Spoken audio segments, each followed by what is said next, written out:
ไปนั่นก้อนบ่สิไปนี่ก้อนบ่แล้วเจ้าก็บ่เว้าไปทางใดก็ได้ไปทางใดก็ได้อันนี้ก็คือกันเขาบอกเอาตัวใดก็ได้สุดท้ายก็ให้เจ้าเลือกแล้วเจ้าก็บ่เอาเลือกคนเลือกสีบ่งามเดซ่าตัวนี้เอาเจ้าก้องที่ตะมู3มาฟังผัวเมียแล้วเถียงตัวบ่เป็นหยังข่อยคือไก่ข่อยเพื่อนข่อยก็มาเถียงกันก็เดียวนะเอาทั้งครบมันมีค่าเปลี่ยนบ่แบบนี้ค่ะเอ้ยแบบนี้มันบอกโตนเฮาซื้อคล้ายคือ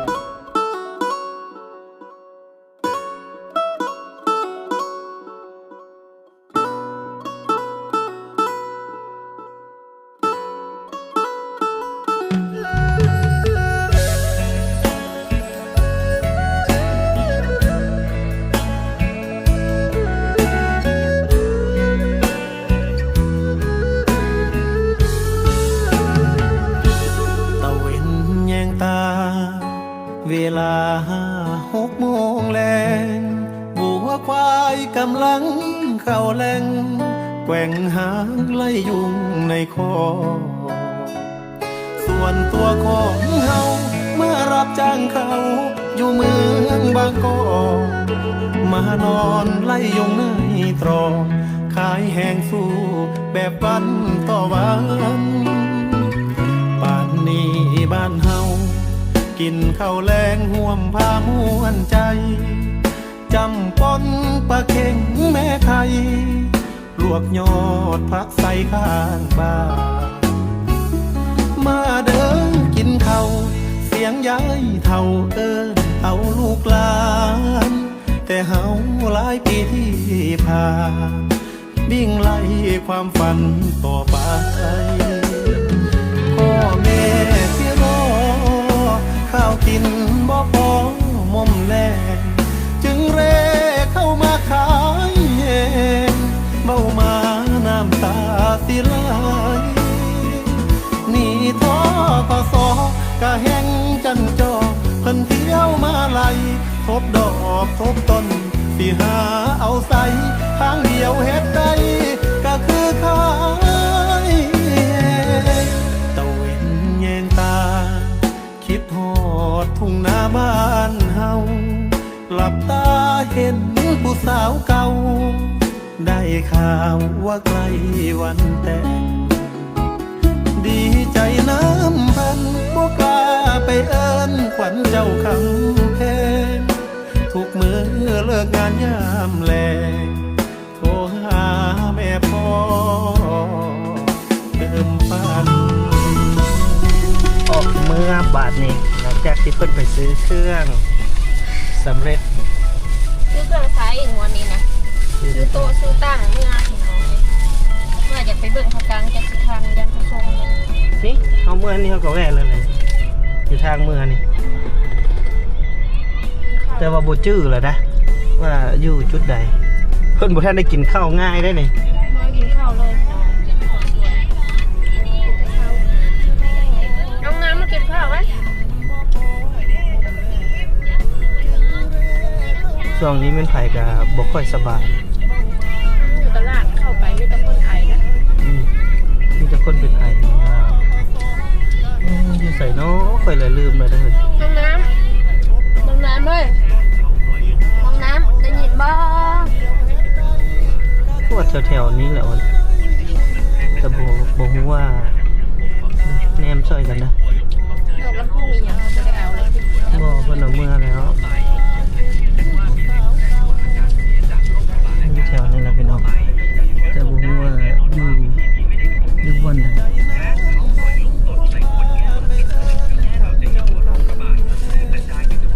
อันแม่นยังไปฮับผู้ใดฮะลืมเลยเด้อทำเมื่อแล้วทำเมื่อละ250,000ตัวนี้ลูกท่านอยากลองละเอาถุงยางซุกใส่ตีนท่านลองเด้อลองแล้ว250,000รุ่นได้อยู่240,000ก็ได้ลูกจักใส่บุจื้อเลยเมื่อเราอย่าลืมบอกแอบเข้าเมื่อเนี่ยเด้อจนอยู่แถวนี้ก่อนจะมันอยู่จุดใด ผ้ากัง ตรงที่บาทนะมันเบิดยังกับตัวยาวใหญ่ หานนวดตัวนี้อยู่วังไหนเนาะพี่น้องไอ้บ่ชื่อละแถวนี้แต่ว่าบ่ฮู้แถวไหน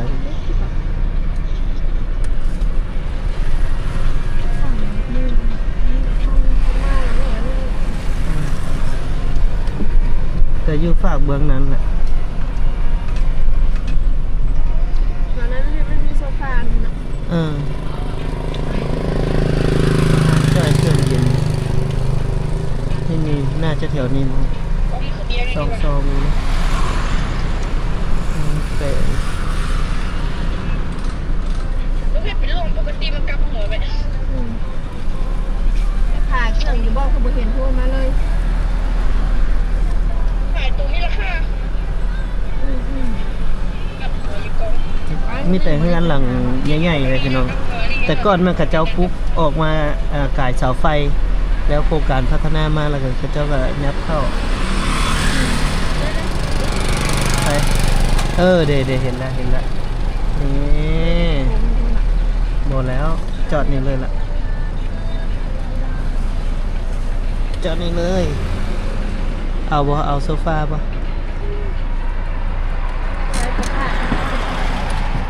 น้องน้ำเอา เดี๋ยวเราลงไปเบิ่งภาคกลางกันยังไงนะ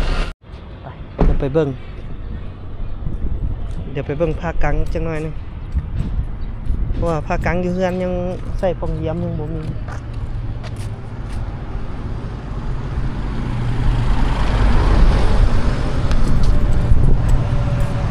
เลือกเบิ่งสีตัวที่มัน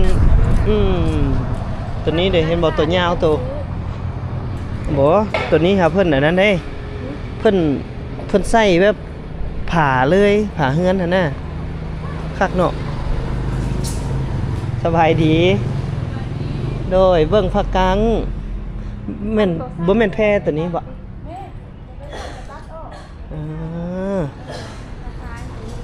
นี่สีทองนี่เฮ้ยตัวนี้มันบ่ตัวนี้นี่สีบ่แม่นลายนี้แต่สีนี้ เขาเป็นตัวนี้บอกเขาคือกันไหมตัวนี้ออกข้างนอกตัวนั้นยังออกเหลืองบ่แม่นละตัวนี้ สีนี้ สีนี้บ่ สีนี้ ถามมันมึงแมทเท่าไหร่แมท150,000 เรียก150,000แมท150,000 เรียกเงินเท่าไหร่วะ อันแท็กตามประตูบ่แท็กโดยเอามาแหละเอามาอันเอานะให้เพิ่นเบิ่งดูขนาดซ้ำกันเบิด5 บาท5ฟองโอ้มีหลายอย่างเลยเด้อพี่น้องนะตัวนั้นแบบเขาใส่ประตูใหญ่หน้าเฮือนเนาะสไตล์นั้นเบิ่นนะงามมีแต่ตัวงามๆเลยพี่น้องแต่มันก็ต้องได้เพื่ออยู่แล้วเนาะเขาเอาขอบไม้เลยเดี๋ยวนี้โอ้หลายอย่างประกังพี่น้อง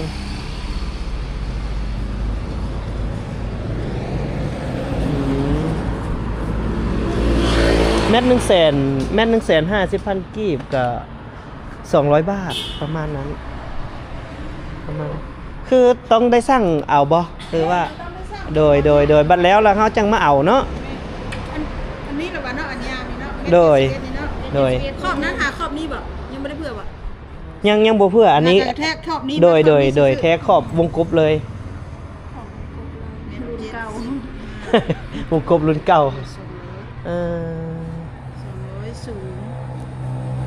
สูง133 ให้ในเด้อ ขึ้นเทิง20 เซนลง ขึ้นถึงก็เอาพกอันป้องแย้มนั่นแหละ เอาพกเสื้อเข้าแทกมันขอบไปดิสะ ก็น่าจะ20บ่ถึง20ลูก20บ่ ขอบมากันให้มันกลายลงมา เดี๋ยวขออนุญาตเลาะเบิ่งหน่อยเด้อ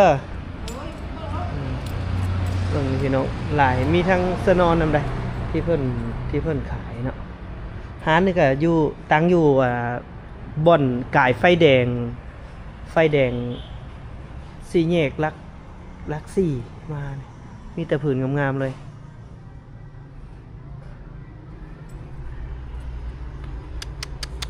สไตล์เนาะพี่น้องแบบนี้ก็งาม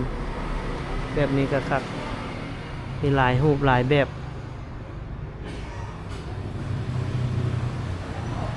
สุดยอดถ้าผู้ใดที่อยากมาสั่งน้ำเพิ่นก็มาสั่งซื้อน้ำเพิ่นได้เนาะฮานเพิ่นอยู่เมืองท่าแขกหมุนเตียง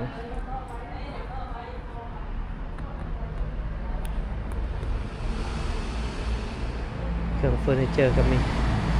เดี๋ยวเขามาสั่งไว้ กล่องหนึง760,000 ของหนึ่ง อั วะ นนี้ไล่เพื่อให้น้องเลย แม่ไล่กายไปแล้ว เป็นแมคกาเล่มันบ่ บ่ไล่แต่เม็ดกวางสูงบ่ได้ไล่ไป อืม สูงแล้วเขาไล่ให้เจ้าเนี่ยเอา2เม็ดเศร้า โดย กว้างละ2เม็ดไม้มันน่ะ อ่า สูงละ2 มั เม็ น ดเศร้า เผื่อออกเพราะว่ามันก็ยับย่อๆเขาเด้เนาะ บัดนี้ 2 เมตร จักบ่อนสิไปใส่ 5 5 บ่อนพอดี3ล้าน8แสน 3,800,000 เห็นอะไร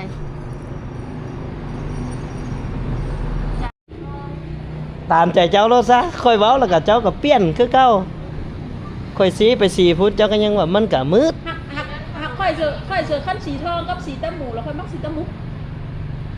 สิตะมูนสิลูลากว่า แม่นมันเจ้าแนมปัตตพีเนาะมันสิอาดกว่าหา แม่น สิเอามาหั่นเบิด3ป้องเลยก็ได้เนี่ย 3 ป้องในห้องนอนหั่นนะ2 ป้องข้างนอกเลย 3ป้องกับสีตะหมูเนาะ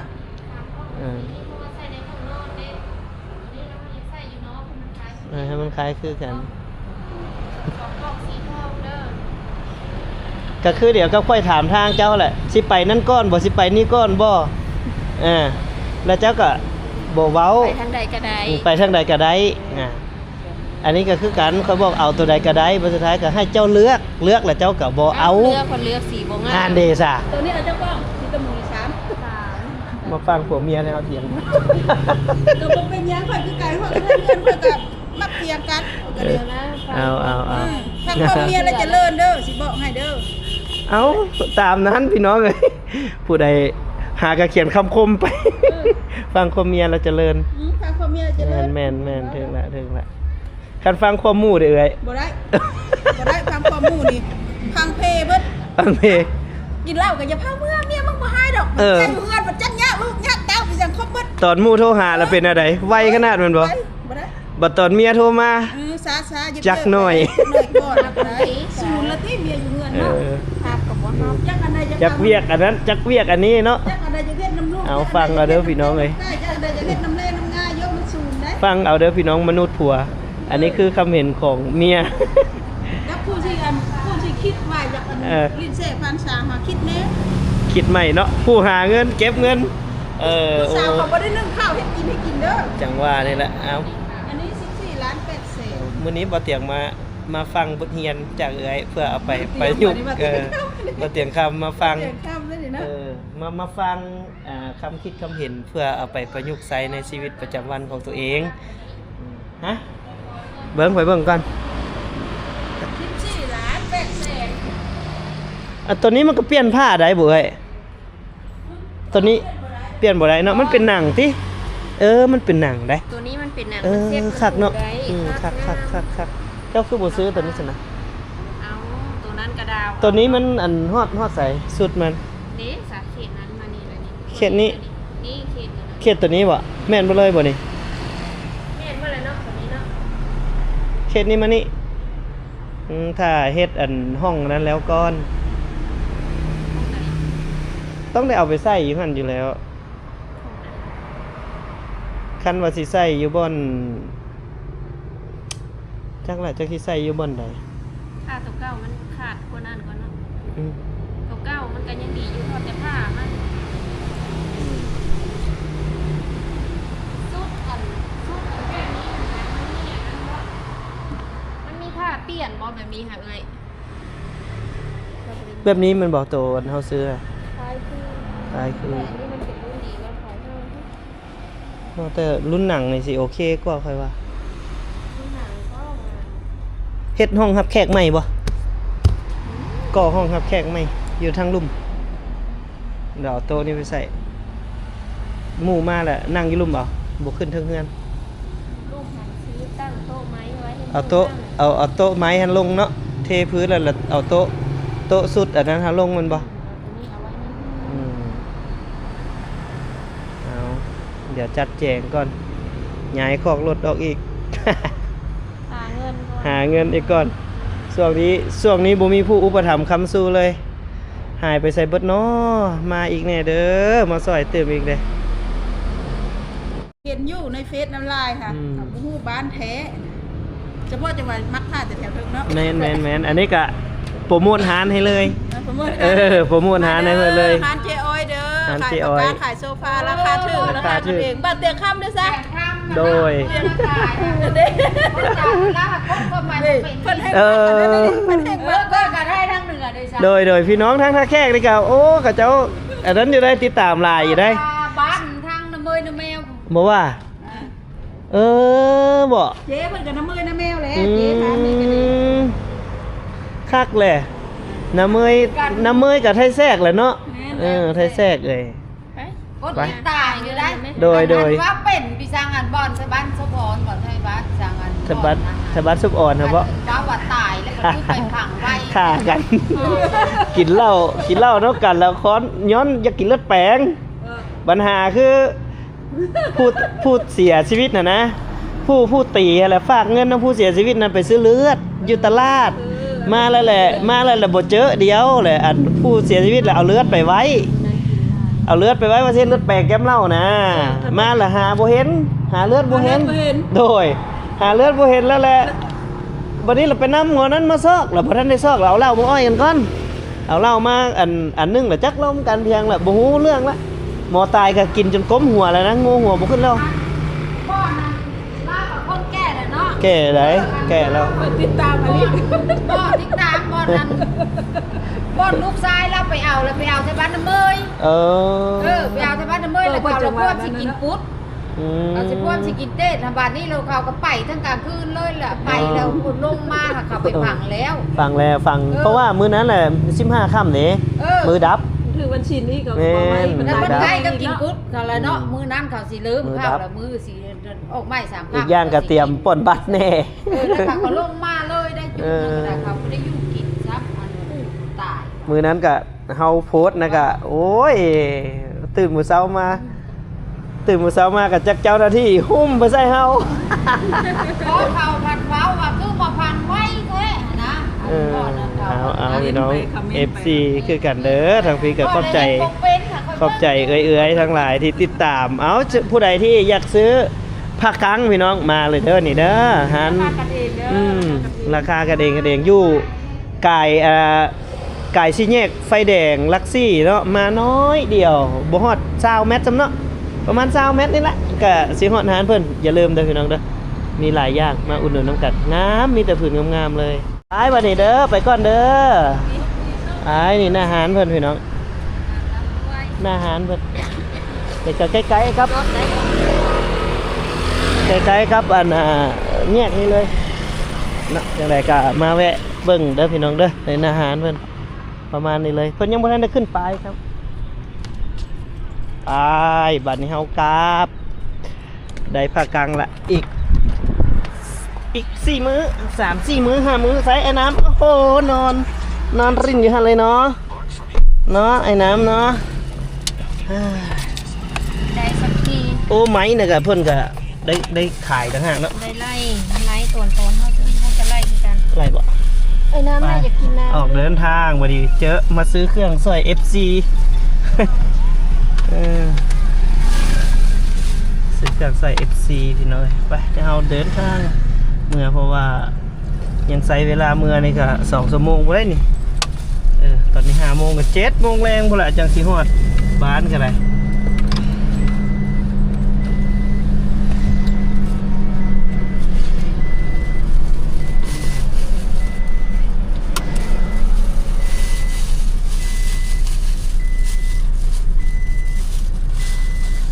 ทางต่อแต่เฮาเพิ่นดีใจแล้วเพิ่นได้ผ้ากาง ได้ภาคกลางแล้วอย่างไดจนเป็นเท่าไรปีแล้ว ยังโซฟาอีกครับพี่น้องโซฟาน่ะก็ 20,000 20,000 ทั่วนะ 14 ล้าน 20,000 ปลายเนาะ 20,000 บาทประมาณ22,000 ยังดอกยังไซส์ตัวขาดทันยังบ่คุ้มไซส์ตัวนั้นให้มันขาด ใส่ตัวใส่ให้มันคุ้มมา ตั เด้ วเก้ากระดาวเอาได้ ดาวเอาแต่ปี 2019 เนาะ ได้5 ปีแล้วก็เนาะเต็มแต่ถือผ้าไอ้น้ำคุ 2019 6แล้วเว้ย 6 ปีนี้แล้ว 7แหละ2000 7เนาะไอ้น้ำ7 ปี8 ปีแหละ 7 ปี แต่ถือผ้าไอ้น้ำผูตัวเก่าฮะดาวเอาอยากได้ คุ้มขนาดคุ้มขนาดเลยเพิ่งบรรยากาศทางเมืองนี่พี่น้องป้าตัวเบิ่งวิวภูเขาเนี่ยงามผู้ใดมาเที่ยวแต่ว่าคันยังไงงามคักแล้วแม่นมาในช่วงยามฝนถ้าเบิ่งวัดเพิ่นปรับปรุงเส้นทางเลขที่12แล้วนี่แหละโอ้ยนักท่องเที่ยวมาขี่รถจักรขี่รถมอเตอร์ไซค์เลาะชมวิวนี่ก็สุดยอดแล้วนะได้บรรยากาศแห้งละแต่ตอนนี้ก็ทางมันยังยากอยู่พี่น้องกดจะรอเอาอีกน้อยนึงให้เส้นทางเพิ่นเฮ็ดสำเร็จแล้วก็อยู่ทางมาถ่ายรูปทางสะดวกสบายทางงามแล้วก็ถือว่ามาสามารถมาลินมาเที่ยวได้เลยเนาะหรือว่าอยากขึ้นไปลินน้ำบ่อเตียงข้ามก็สบายแล้วบัดนี้แล่นรถจวดไปชั่วโมงเดียวก็ฮอดละ ไอ้น้ำมาเฮ็ดหยังไงโทรศัพท์แม่ กลับมาจากท่าแขกแล้วก็เดี๋ยวมาแวะกินข้าวก่อนจึงได้กลับเข้าเฮือนพี่น้องมากินอยู่ร้านคักสุดเนาะน้องน้ำมากอยู่นี่นะก็เดี๋ยวมาปิดท้ายกันอยู่นี่เนาะพี่น้องเนาะกับหารคักสุดเป็นหารซีนดาดโลพี่น้องอยู่ที่นี่ผู้ใดที่ไกลไปไกลมาก็ลองมาแวะมึงเด้อพี่น้องเด้อมาแวะมาชิมเบิ่งโตเอามานี่เกือบสิเบิดเลยได้นี่พี่น้องเอ้ยมานี่เกือบสิเบิดแล้วโอ้แม่ค้าดีถ้าขายดีแท้มื้อนี้ฮะว้าแม่ค้าอ้วน เอามาใช่ไหมมาขายใช่ไหมลูกสาวงามคนงามเอาดูเลือกมึงดูเอาตามนั้นยังหมดลูกยังอยู่เอามีหลายสิ่งหลายอย่างอยู่ในเด็กน้อยนี่มักแห้งอันนี้นะแต่บอแต่คำนี่สินี่แหละเน้นปลาย่อได้ยังบ่ เอาแต่ปลากับนม เอาแต่ปลากับนมก็ได้ละเดี๋ยวเรามาปิดท้ายอยู่นี่พี่น้อง